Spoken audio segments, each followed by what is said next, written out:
All right, how's everyone doing? I'm Rich CELENZA. Thanks for tuning in to the Rich CELENZA Show. WTF are you talking about? So, what I want to get into today is called Don't Be a Fan, Be a Part of It.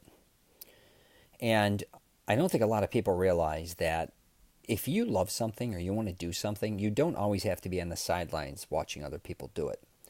And I was one of those people for many, many years because I really just didn't have the balls to do what I wanted to do, which was at that time make movies.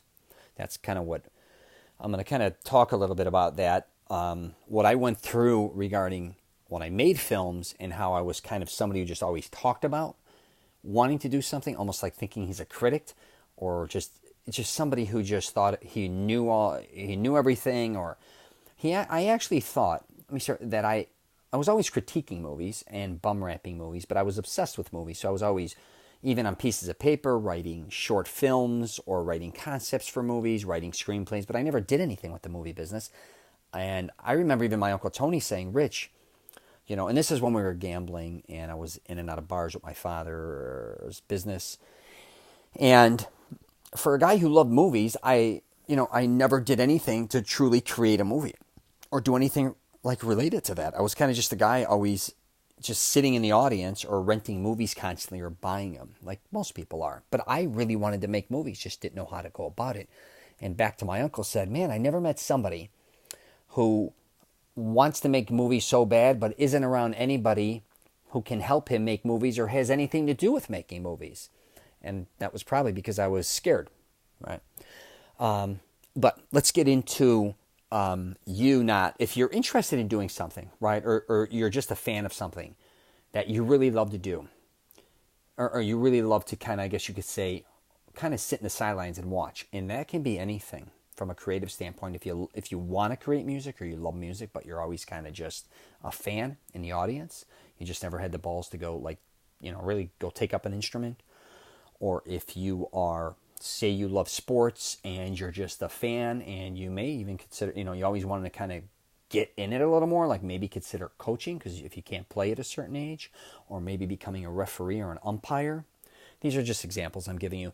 Same from an educational standpoint, like you always, you love certain professors, or you love public speaking, or you love all that type of thing kind of, but you're only the person in the audience when maybe it's time for you to step up and start doing it yourself, is what I should say. So I'm going to kind of go back to over 20 years ago, and it was kind of like when I saw the movie The Blair Witch, it kind of changed my life, actually, because I said, wow, because I always wanted to make mockumentaries, kind of, where it looked like it was a real film, but it looks like a documentary. That was kind of what I thought. Most films were kind of cheesy. That's why I loved Raging Bull so much. So when I saw Raging Bull, I'm like, wow, this is like beyond acting. This is a piece of art. I thought the way the film was made, it just blew me away. I felt like I was in a time period that it was just, everything about it was just perfect for me. The language, the action, the black and white, and I love black and white things and things in that nature. So I was just really, it started with Raging Bull, where I said I have to start making movies, and I'm like 10, 11 years old, or whatever the hell I was, 12, which was ridiculous. But that's when it kind of was then, and then I started seeing a lot of I was obsessed with movies. Me and my friends, that's all we really did. I'd go to the theaters or we'd rent movies and whatever. And my father always took me to films. My mother would take me to films. I came from a film. Some of my family members were all involved with the film industry and the tailoring industry as well. But when I saw The Blair Witch, it wasn't necessarily that I was like, oh my God, this is the best movie I've ever seen or anything like that. I was just so taken back that they went and created this. And the way they marketed it, I thought it was genius. I really did. And what was interesting is I lived in Orlando, Florida, and I think they were from UCF, pretty sure, Ed and Dan. And to be honest, I'm like, wow, they made a movie. And now, they got into a film festival, Sundance, and wow, it's getting major distribution. And it was a low-budget film, and blah, blah, blah. And I was so taken back by it. I was actually in Chicago at one time, right after they broke out, and I was bouncing between Chicago and Florida. One of my daughters was ill. And my ex-wife took me to Ed, I think, yeah, from The Blair Witch, one of the co-directors. He ended up doing a public speaking type thing at one of the universities, I think. And I went to it, and he described this whole process, going to film school, what they did when they created The Witch, everything he went through. And I'm like, wow, I can legitimately do that. I think I can do that because I already had a concept in my screenplay, Sore Losers, about the underground world of gambling in Chicago. I totally underestimated how much time, effort, and what it would take a toll on me because I had way too many actors. I had way too many locations. I wanted to shoot that film like a real film. They were clever to say, hey, let's take these 3 people, actors-wise, and let's take our crew and go do this for X amount of days within this budget. Mine, I kind of blew that. So I went way outside my means. Even as far as knowledge, they even went to film school. I never even went to film school. So I kind of just egotistically jumped in the pool head first, empty.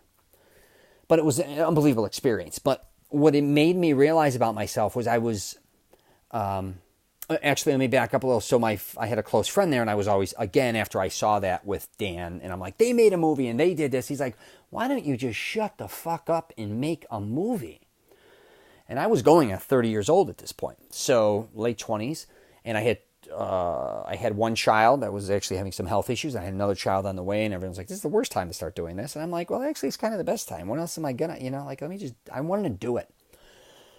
And that's kind of when I realized that you don't have to be a fan. Like, I was a fan of movies, but I actually wanted to, I didn't stop myself from becoming maybe what they were, which was a director in a film.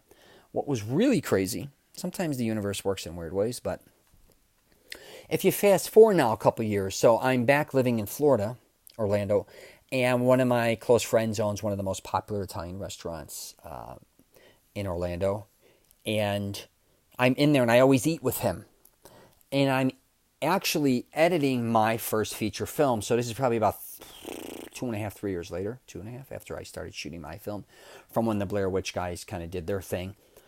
But I actually had to leave one day the editing room because I was editing it in Florida, and I went to my buddy's restaurant. I always ate with him at lunchtime, usually, but not when I was editing. But out of a fluke, something happened in the editing room, and that day we were having some problems, so I left early. And I walk in to go have lunch, or dinner. I'm sorry, this time it wasn't lunch, it was dinner. And I'm very close with the owner, so I'm with the owner, and I look and I go, that's the Blair Witch crew. I'm looking, there's Ed, there's Dan, and I'm actually friends with all them guys on Facebook. How would I forget their names? But anyways, and I look at them, and I said, hey, guy, you're the Blair Witch guys. They're like, yeah. And they couldn't have been cooler. I don't know why they were in Orlando. And I said, yeah, I'm creating a film, Sore Losers, and you guys inspired me to make the movie. I just want to let you know, thank you very much. I'm not going to bother your dinner. And they're like, and Ed Sanchez, one of the coolest guys I remember, he's like, hey, awesome, dude, man. Can you send me the movie when you're done? I said, of course I can. So fast forward, whatever, 6 months, a year, I get it. And I forgot how it went. Did I have his address? But I think we just had the conversation. He's like, I'm coming in here all the time. I love this Italian food. I said, yeah, we'll touch base and I'll get you the movie or whatever. And then I was eating with the owner one time, and they came in again, just Ed. And I said, Ed, we're finishing up the film. He's like, Rich, please send it to me. I said, awesome, because they were coming in there all the time. I sent him the movie. He gave me his feedback. He couldn't have been more, he was dead nuts on everything, telling me what was right, what was wrong. He was such an honest approach. And he's like, dude, you should be making movies. And I said, oh, Jesus, I don't know. This is my first movie. It's taken me like a few years. It exhausted me. He's like, no, you can do this, whatever. I said, thank you so much. I go, I got another one. I'll give you the concept of it. And then he's like, you got to make that movie. I was like, oh, Jesus Christ, am I this crazy? So then I went on to make another movie. And if it wasn't probably for Ed Sanchez from the Blair Witch, I probably would have never kept going on with what I kept going on with, making films and then writing screenplays, because he really was one of the coolest guys I've ever met. Regardless if you like the Blair Witch or not, I'm going to tell you those guys are, Jamie Nash, that's one of the other guys. They're all really nice guys. And what's very interesting is if you fast forward a few more years later, I had a concept called Caught on Film. And it was a film based on 3 film students that go into one of the worst areas in the United States. There was a place in Florida, not far from Orlando, that supposedly had the highest crime rate in just this trailer park per square footage than anywhere, even over Chicago. They had like over 900 911 calls. I forgot the stats. I don't want to say that. It's a bit too long. But they have more 911 calls in the state of Florida than anybody else. There's more shootings there. And from what I understand, I based it off Orlando Weekly had a story out once, and a guy, African-American black guy, went into this neighborhood he thought was horrible. And I think he only lasted 2 or 3 days because it was so bad that when you go into this neighborhood, they either know you're a narc, you're a cop, or they think they don't know what the hell you are. They just want you out. It's almost like locals only, strictly locals. And that kind of blew me away. And it's a trailer park, of all things. So I based the movie on these 3 kids going in this trailer park, and all these things start happening, and they think they're tough enough to stick it out, and they start secretively videotaping everybody what's going on. And this was kind of even before body cams and all that, so I kind of said, yeah, I want to put body cams on these guys. I want to run around with, they're secretively, they set cameras up one night, so you get a feel of what the community is, mixing in with them trying to break into this community, to meet with the drug dealers and see what's going on, the shootings, if there's murders and all this. And things go south. No pun intended, because it's in Florida. But so I kind of, those guys were doing something, and then I said, hey, they were looking for certain concepts, and I said, I have a concept here. And I just threw in my treatment, and then they liked it. I wrote the screenplay. They optioned it for like a year or so. They never did anything with it. I got it back. I've revamped it. I still like it. It needs a lot. I think I've revamped it like 10 years. I don't know how many times. But, and then I wrote some other screenplays as well. I wrote a few others. But what was quite interesting is if I never maybe saw The Blair Witch, or I never took that one step from going from a fan to being a part of something, how different my life would have been. And I'm not going to say I haven't struggled trying to be a filmmaker. I mean, it really took a toll on me. I think it took a toll on my marriage. It took a toll on my kids, me trying to break into the film industry. And I was obsessed with it for many years. But it turned me into who I am, which I'm pretty happy with how things kind of turned out on that end. I learned so much, and I think I would have, you hear this all the time, would have regretted not going after my dream. I went after my dream. Did I succeed on the level that I wanted? I don't know. I sometimes, a lot of people look at things and say, hey, you didn't win an Oscar. Hey, you didn't win an Emmy.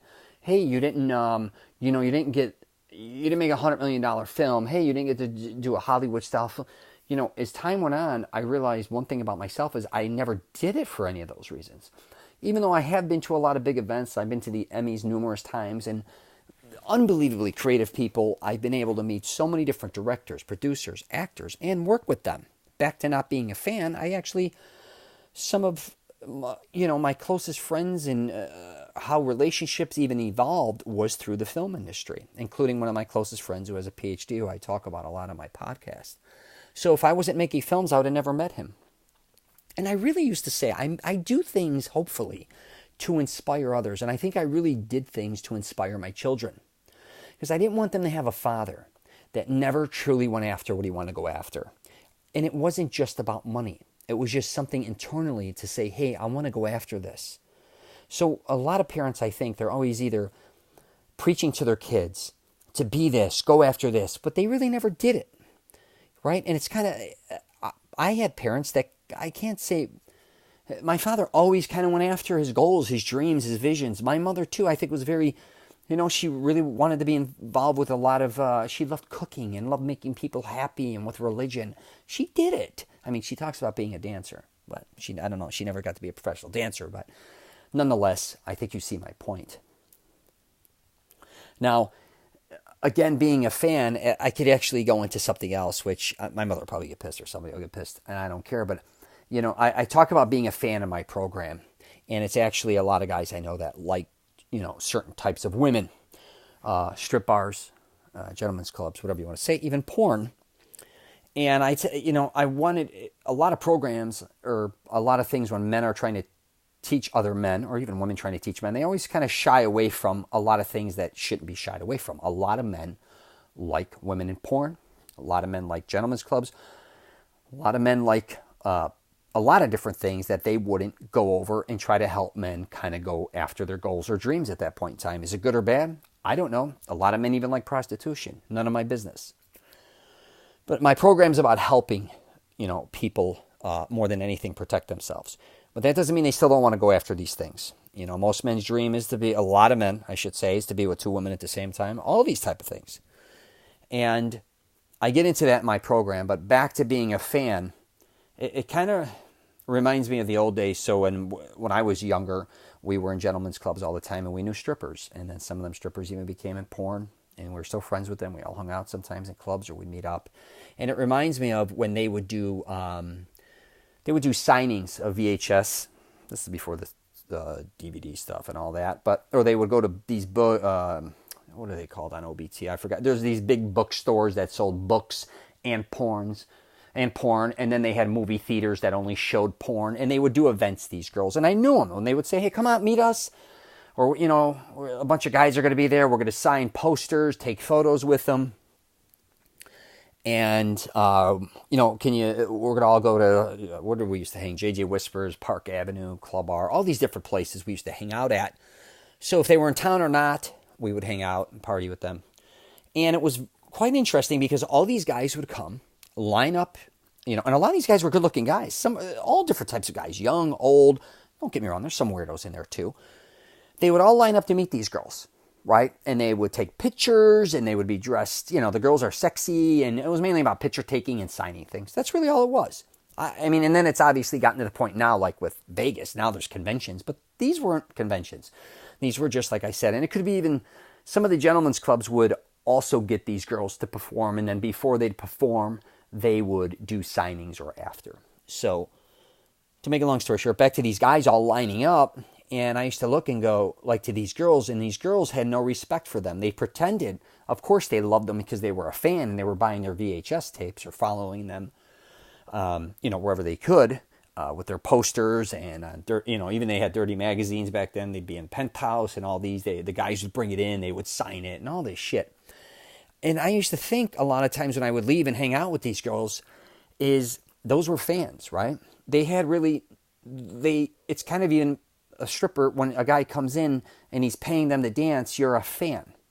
You've got to understand, if you want something, you want to be an equal. You want to have them respect you as much as you respect them. When you come off as a fan again, you're kind of just somebody who's kind of worshiping them to a certain degree, or envying them, I think. And that's not a bad thing if you're just a fan. I'm not saying that.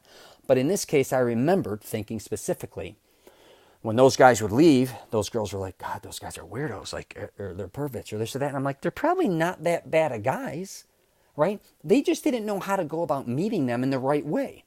Because it would be interesting, because all these guys, that fans, they'd take pictures and then they'd have to leave, and then we'd be in a club and these girls would be hanging out with other guys, and that were probably not even much better than the other ones. But because they were a fan, they kind of had to separate them and kind of look at them like they're kind of not a stalker, but like, you got to get away from me after I take these pictures and this and that, and all that. And the reason I bring that up is, again, that's a perfect example of kind of putting yourself in the right place at the right time. If you want something, or you're really interested in something, don't come off as the fan. You really got to throw yourself out there. I know you may be thinking, Rich, you're nuts. You just throw in porn stars or strippers into this equation. What are you doing? No, it's kind of the truth. And that goes for actors as well. A lot of people worship celebrities or actors. And they want to go, say the person wants to be an actor, they want to be a screenwriter, go do it.